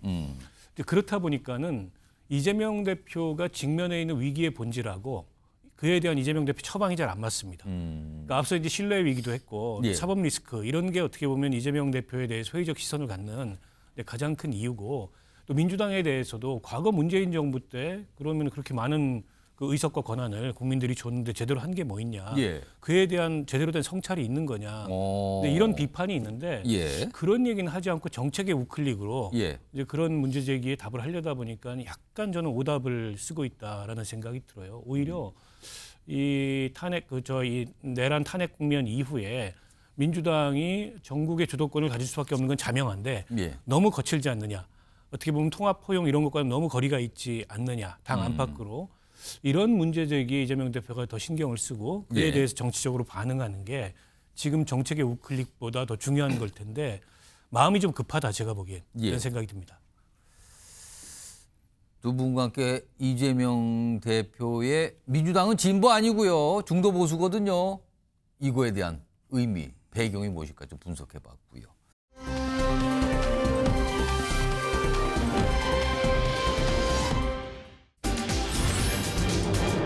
전화 6통 받았다. 조지호 경찰청장이 검찰에서 진술했다는 얘기거든요. 이런 내용 좀 알려줬죠. 조지호 청장 당초에는 불출석 사유서, 내일 못 나온다는 사유서를 제출했는데 뭔가 좀 변화가 생긴 것 같아요. 화면으로 정리해드리죠. 앞서서 계속 불출석이었어요. 약간 건강상 이유 이런 게 있었는데 내일로 잡혀있는 변론에도 어제 불출석 사유서를 냈어요. 그래서 헌재에서 강제 구인 막 이런 얘기가 나왔잖아요. 근데 오늘 헌재가 브리핑을 통해서 설명한 바에 따르면은 출석 의사를 내비쳤다는 거예요. 협의 중이고 나올 수 있을 것 같다. 나올 가능성이 있다. 이런 얘기까지. 그렇다면 약간 변화가 생겼죠. 이런 상이 하나 있는데 왜 조지호 경찰청장이 주목을 받냐면요. 어제 있었던 헌재 변론에서 뭔가 하나 공개가 됩니다. 들어보겠습니다. 더욱이 피청구인은 직접적으로 국회에 들어가는 국회의원을 체포하라고 조지호 경찰청장에게 여러 차례 지시하였습니다. 조지호 경찰청장은 대통령이 비상계엄 선포 이후 계엄 해제가 의결될 때까지 6차례나 전화하였고 조 청장, 국회에 들어가는 국회의원들 다 잡아 체포해 불법이야 라며 같은 취지로 반복하여 지시하였다고 진술하였습니다. 이거였습니다. 조지호 경찰청장이 검찰에서 조사받은 내용이 공개가 된 겁니다. 국회 측으로부터. 그러자 윤석열 대통령은 반발을 했죠. 이거에 대해서. 굉장히 반발하고 퇴장하는 모습까지 있었어요. 그런데 여기 중요한 내용이 담겨 있거든요. 다시 한번 정리 좀 해볼까요? 이겁니다. 검찰 진술 내용입니다. 계엄 전후 윤 대통령부터 6통의 전화 걸려왔다는 거예요. 그리고 모두 국회의원 체포하라는 내용이었다. 이걸 여기 닥달하는 내용 이렇게 돼 있죠. 그리고 국회 봉쇄 해제 지시 받은 적 없습니다. 이런 내용이 나왔어요. 그리고 또 한 가지가 있습니다. 여인영 밤척사령관 첫 번째 통화가 있었는데 여기에 이재명, 우현식 등 15명 불러줬다. 이게 이른바 체포 대상이라는 거잖아요. 그리고 두 번째 통화가 왔는데 한동훈 추가입니다라고 말했다는 거예요. 이게 경찰 진술 내용이에요. 검찰 진술 내용이었어요. 이런 내용이 어제 공개가 됐던 거예요. 박원석 전 의원님. 예. 불출석 사유서까지 제출했다가 오늘은 출석 가능성이 있다. 이런 헌재를 통해서 이제 알려준 건데 일단 입장이 뭔가 바뀐 것 같기도 해요. 나오게 해서 내일 굉장히 중요한 어떤 진술을 나오지 않을까 싶은데 이거 어떻게 봐야 돼요? 내일 헌재에서 직접 뭔가를 얘기하기 위함일까요? 이게 출석으로 상황이 바뀐 거 어떻게 봐야 됩니까? 굉장히 중요한 증인인 것만은 분명하고요. 12월 3일 밤 이제 국회 봉쇄와 또 국회의원들에 대한 체포 또 이른바 이제 체포 명단 등등과 관련돼서 검찰에서 중요한 진술을 한 그런 증인이기 때문에 꼭 이제 출석을 시키고자 헌재에서 아마 불출석 의사를 내비치니까 이제 강제 구인까지 시도했던 게 아닌가 싶은데 본인도 강제 구인 모양새는 별로 좋지 않기 때문에 협의해서 출석하는 방향으로 지금 검토 중인 것 같고요. 신병 치료 중이어서 지금 보석 상태에 있거든요. 그렇습니다. 본인으로서는 어쨌든 치료 중이기 때문에 그걸 사유로 불출석을 계속 해왔지만 이제 마지막 재판이고 또 워낙에 어제 이제 조 청장의 검찰에서 진술 조서에 대해서 헌재에서 논란이 있었지 않습니까? 그런 등등을 감안해서 헌재에서도 출석시켜서 신문을 하기 위해 노력을 하는 것 같고요. 일단 조 전 청장은 지금까지의 그 진술이 일관됩니다. 그리고 저게 이제 내란 직후에 탄핵 계엄 직후에 저분이 이제 구속됐지 않습니까? 구속된 뒤에 구속 기소에 이르기까지 검찰에서 조사를 받을 때 그 진술한 내용이기 때문에 사실에 가까울 거라고 보고 여기서 이제 주목되는 바는 윤석열 대통령이 거듭 6번이나 전화를 해서 국회의원들 불법이니까 다 체포해라. 불법이라는 얘기는 포고령 위반했다는 얘기지 않습니까? 그거에 따른 거. 네, 정치활동 하지 말라는데 정치활동하고 국회에서 계엄 해제 결의를 시도하니까 그거 다 불법이니까 막아라라고 했던 거고 그러면 이제 윤석열 대통령 측에서 주장했던 국회의원들 체포 시도한 적 없고 또 국회 그 계엄 해제 결의를 방해한 적 없고 국회 봉쇄를 지시한 적 없다. 이게 다 이제 사실이 아니라는 거를 증명하는 이제 그런 증언이기 때문에 매우 중요하다고 생각하고요. 그리고 홍장원 그 국정원 1차장 진술과 관련해서 논란이 있습니다만 홍장원 1차장이 진술했던 체포 명단하고 일치합니다. 그것도 여인영 사령관한테 받은 명단인데 그게 일치하기 때문에 그 대목에 있어도 굉장히 중요한 시사점이 있다고 보고요. 그리고 이제 그 조 전 청장 같은 경우에 어찌됐건 간에 당일날 국회를 봉쇄했다가 풀었다가 약간 오락가락하는 모습을 보였는데 마지막에 그 진술이 굉장히 중요합니다. 계엄이 해제됐는데 그럼에도 불구하고 국회 봉쇄를 풀라는 지시를 못 받아서 알아서 내가 풀었다. 이건 곽종근 사령관이 한 얘기하고 또 일치합니다. 그런 면에서 내일 조 전 청장이 굉장히 중요한 진술을 앞두고 있다 이렇게 볼 수 있을 것 같아요. 내일 오후 7시로 잡혔어요. 좀 늦죠. 정광재 대변인. 예. 특히 한동훈 전 대표 얘기가 있어요. 네. 체포 명당 모두 15명 불러주면서 두 번째 전화가 와갖고 여인영 전 방첩사령관이 전화 통화를 했는데 한동훈 추가입니다. 네. 이건 지금 국민의힘 내 한동훈 걔나 한동훈 전 대표가 굉장히 좀 주목해서 들고 있는 얘기 아닐까 싶은데요. 네. 이거 어떻게 봐야 되는 겁니까 이거는 또? 사실 내일 그 진행되는 탄핵 재판이 사실상 뭐 마지막 변론이 될 가능성이 크죠. 윤석열 대통령의 최후 변론이 잡히겠지만 다음 주에 잡힐지 어떻게 모르겠습니다만은 내일 나오는 증인을 보니까 홍장원, 한덕수, 또 조지호 이렇게 세 분이에요. 세 분은 윤석열 대통령의 지금 탄핵 재판에서 가장 뭐 내외부에서 불리한 증언을 했던 분들입니다. 그래서 윤석열 대통령 변호인단 측이 내일 어떻게 이 세 분의 자신들에게 불리하게 작용할 수 있는 증언들을 방어하고 또는 반박할 수 있을까가 굉장히 중요한 이슈가 될 거라고 생각하고요. 한동훈 추가입니다. 이건 뭐 조지호 청장이 진술을 한 건데 이 내용을 종합해 보면 처음에는 아마 여당 정치인에 대해서는 체포 명령을 내리지는 않은 것 같아요. 그런데 그 사이에 무슨 일이 있었냐면 한동훈 대표가 그때 당시에 위헌 위법적인 계엄에 대해서 국민과 함께 막겠다라는 메시지를 해제해야 된다. 해제해야 한다. 이런 메시지를 내니까 이 메시지는 포고령 위반 사항이어서 한동훈까지 체포해야 한다라는 명령을 조지호 청장에게 전달한 것 아닌가 합리적으로 그렇게 추론해 볼 수 있는 거죠. 그리고 탄핵에 앞서서 있었던 한동훈 대표와 당시에 윤석열 대통령의 면담 과정에서도 왜 저를 체포하려고 했습니까?라는 질문에 대해서 아마도 체포하려 했다면 포고령 위반이었기 때문일 것이다라고 답변한 것이 외부적으로 알려져 있기 때문에 이와 관련한 내용을 내일 조지호 전 청장이 어떻게 이야기할 것인가 뭐 아주 많은 관심이 쏠리고 있다고 봐야겠죠. 분명히 이 부분에 대한 질문들이 나올 거예요. 내일 모습은요. 오후 7시에부터는 조지호 청장에 대한 증인 질문이 이루어지게 되죠. 이런 가운데요. 이 홍장원 국정원 전 제1차장을 둘러싼 이 메모 여전히 얘기가 나오는데 그 메모를 언제 어디서 작성했나 이거 갖고 계속 나오는데 약간의 설명이 좀 바뀌긴 해요. 어떤 장소를 두고요. 영상 2개가 준비되어 있는데 좀 비교해서 좀 보시기 바랍니다. 구청원장 관사 입구에 있는 공터였기 때문에 서서 제 포켓에 있던 메모지에다 막 적었었습니다. 저희가 확인을 해보니까 11시 6분이면 홍장원 차장은 거기가 아니고 그 청사에 있는 본인 사무실에 있었습니다. CCTV로 확인을 했습니다.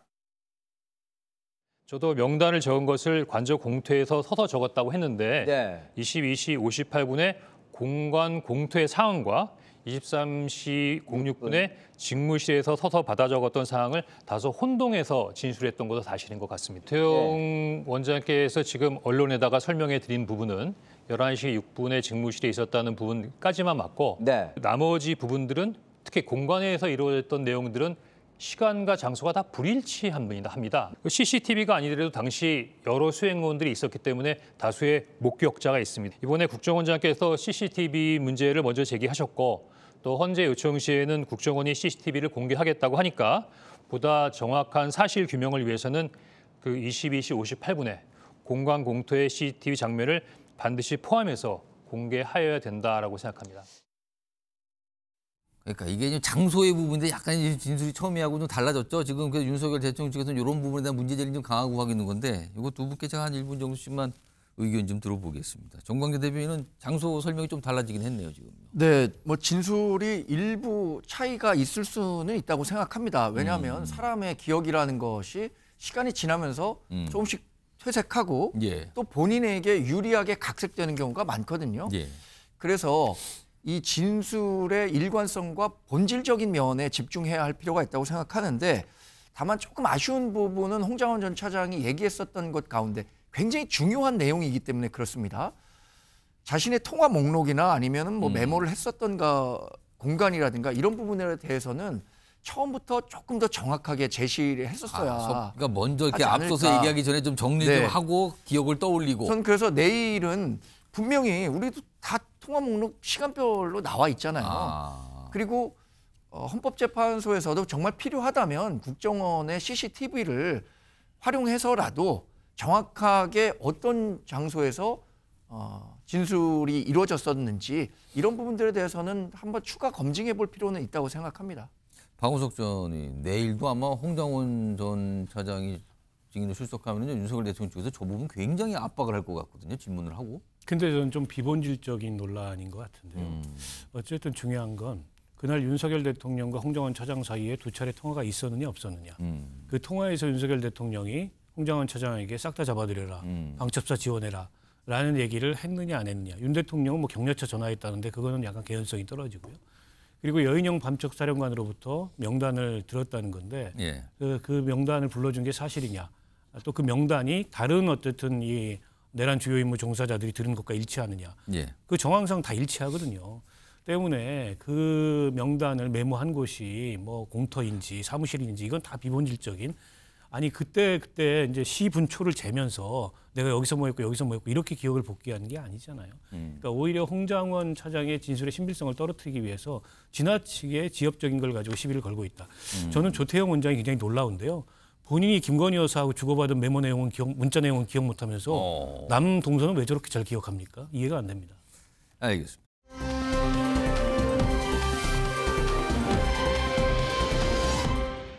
일부 재판관들이 임기가 촉박하다는 이유로 일방적이고 위헌적, 위법적인 절차를 진행 중에 있습니다. 재판의 공정성에 대한 국민적 우려가 매우 큽니다. 절차 위반은 언제든지 지적 가능하고 수용해야 함에도 문 권한대행의 이러한 태도는 너무 심했다고 생각이 됩니다. 재판은 정치적 코드나 신념의 실현수단이 될 수가 없습니다. 국민들은 판사에게 그러한 권능을 준 적도 없습니다. 자, 이런 상황에서 민주당의 움직임이 하나 있어서 법안을 냈다는데 이게 헌재와 관련돼 있습니다. 요거 내용 하단 자막으로 좀 설명해 드리겠습니다. 몇 가지 소식이 오늘 전해됐거든요. 법안 발의를 했는데요. 법안 발의를 했는데 임기 만료를 앞둔 헌법재판관. 왜냐하면 지금 문영배 대행 그다음에 이미선 재판관은 4월이면 이제 끝나거든요. 근데 보시면 민주당 문영배 이미선 퇴임 지금 앞두고 있어요. 헌법재판관 임기 연장하는 법안을 발의했답니다. 그러니까 이 법안인데 여기 보시면 후임자가 정해지지 않으면 그냥 6개월 더 하는 거예요. 재판관으로서 그냥 자동으로. 이런 법안이 발의됐다고요, 지금요. 정광재 대변인. 특히 문영배 대행 이미선 재판관은 대통령 지명 몫이잖아요. 네. 그럼 만약에 이 상태가 쭉 이어져서 여기가 퇴임이 4월로 대표인데 아마 임명이 안 되고 그러면은 쭉 이어서 6개월 더 가면은 진보 성향 우위 이게 지금 헌재가 지속되는 건가요, 그러면은?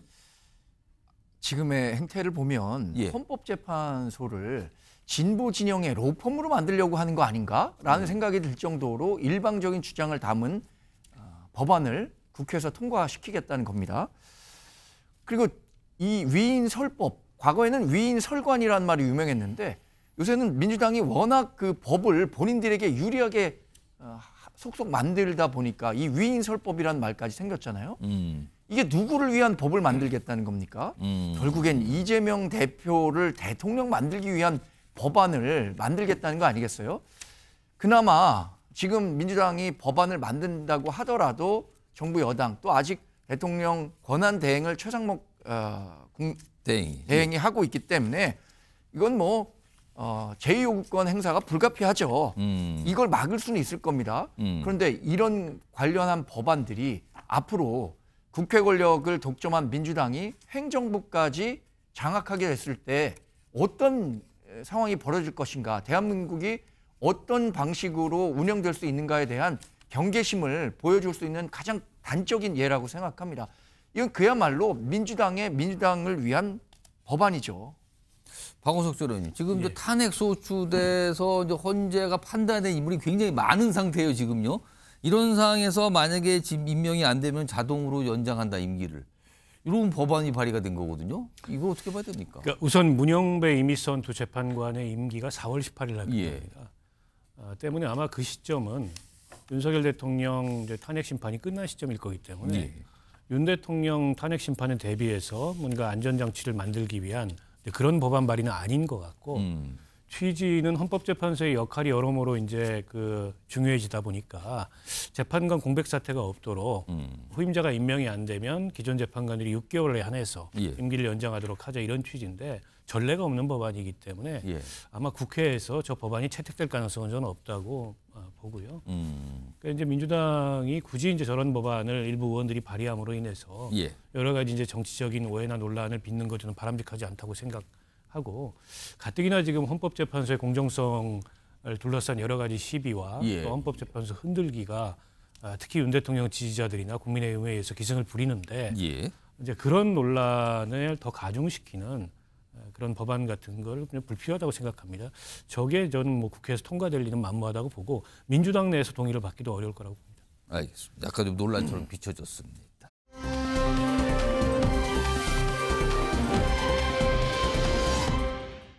모르시죠? 여기 와 있는 거.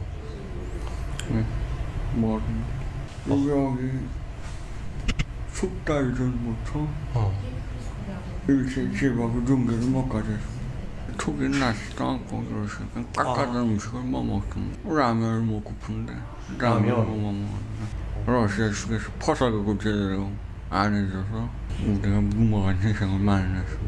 우선 라면 신청해가지고 대한민국에 갈 생각입니다. 지금 이 북한군 프로 중에서 리모 씨라고 알려진 인물은 한국에 가고 싶다는 얘기가 나왔어요, 지금요. 이 화면을 좀 몇 개 정리해 보겠습니다.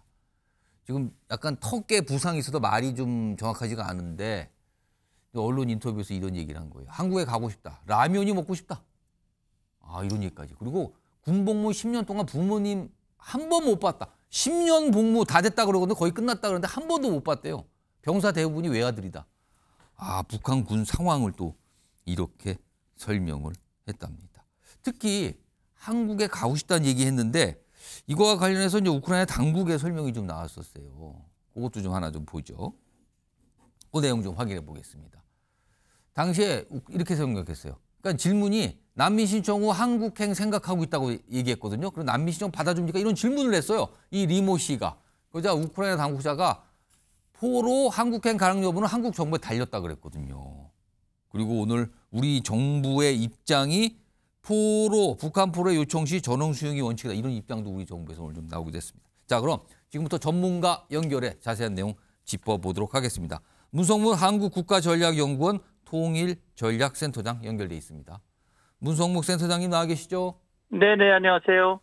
자, 우선 가장 궁금한 게 북한군 포로 중 한 명이 한국으로 가고 싶다, 한국행을 생각하고 있다, 그리고 난민 신청하고 싶다 이런 얘기 나왔는데 우리 지금 사실 북한이 러시아 우크라이나 전쟁에 군대 파병한 사실 자체를 인정 안 하고 있는 상황에서 한국으로 올 가능성, 이 포로 어떻게 봐야 됩니까?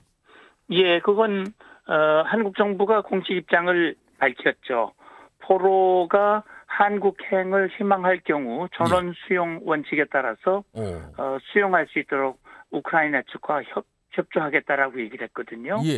방금 언급하신 대로 우크라이나는 한국 정부에 달려 있다고 그렇게 입장을 밝혔는데 어쨌든 북한은 한 번도 북한군 파병을 공식 인정하지 않았기 때문에 그 북한군이 한국으로 오는 거에 대해서 가타부타 말할 입장이 아닐 거라고 생각이 됩니다. 그렇군요. 그렇다면 그렇게 되네요. 네네. 그렇다면 우크라이나 측이 동의하고 협조해 준다면 이 인원이 한국으로 들어오는 것도 가능할 것이라고 생각을 합니다.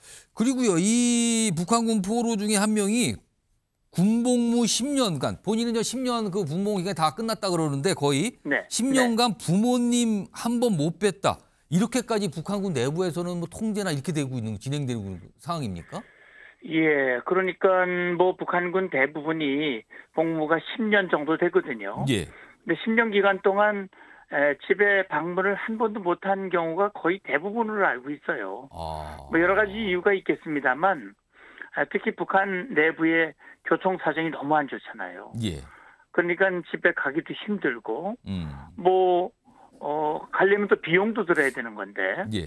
뭐 아시다시피 북한군에게 무슨 보수를 주는 것도 아니고 준다 한들 그걸 가지고 왔다 갔다 하기도 어려운 것이고 예. 그렇기 때문에 지금 이 병사 26살짜리 같으면 17살에 입대했을 거예요. 예. 그러면 10년인데 10년 동안 부모님을 한 번도 뵙지 못했다. 이게 북한군의 현실이라고 하는 사실을 북한군의 입을 통해서 확인이 되는 겁니다. 자, 그리고요. 문성구 센터장님. 지금 이 우크라이나 전쟁에 파병된 북한 군인들에게 북한군 당국이 설명한 게 우크라이나 무인기 조종사가 모두 한국군이다. 이렇게 설명을 했다는 거예요. 이런 말도 안 되는 거짓말. 이거 왜 이렇게 되는 거죠? 예, 그러니까요. 제가 볼 때는 두 가지 이유가 있을 거라고 생각이 됩니다. 우선 첫째는 북한군에게 거짓말을 했잖아요. 훈련 가는 거다. 예. 그렇게 얘기를 했는데 가보니까 전쟁터였거든요. 그렇습니다. 그리고 동료들이 막 죽어 넘어가고 예. 이런 상황 속에서 이 북한 군인들에게 뭔가 동기부여를 해줘야 되거든요. 예. 그런데 사실 이 파병이라고 하는 게 불법이고 또 명분이 없는 그런 파병입니다.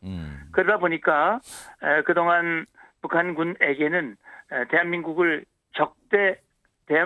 적대하고 적대 감정을 불러일으키는 정신 교육을 꾸준히 해왔기 때문에 명분을 정당화하고 또 한 가지는 적개심을 고취시켜서 전투 의지를 부추기고자 하는 그런 의도로 그런 새빨간 거짓말을 한 것으로 추정할 수 있습니다. 자, 문성구 센터장님. 지금부터는 우크라이나 전쟁 종식 얘기를 잠깐 해볼 텐데 우선 관련 목소리가 좀 있어요. 그 내용부터 확인하고 인터뷰 이어가겠습니다. Україна розцінює будь-які переговори про Україну без України як які не мають результату, і ми не можемо визнавати будь-які речі або будь-які домовленості про нас без нас. І ми не будемо такі домовленості визнавати. Well, we have martial law, essentially martial law in Ukraine, where the leader in Ukraine, I mean, I hate to say it, but he's down at 4% approval rating. But today I heard, we weren't invited. Well, you've been there for 3 years. You should have ended it 3 years. You should have never started it. You could have made a deal. 자, 문성구 센터장님. 지금 미국과 러시아가 우크라이나 전쟁 종식 방안을 찾기 위해서 회담을 좀 사우디에서 가졌거든요. 근데 우크라이나는 빠졌어요. 당사자인데 이거 무슨 상황입니까, 이게?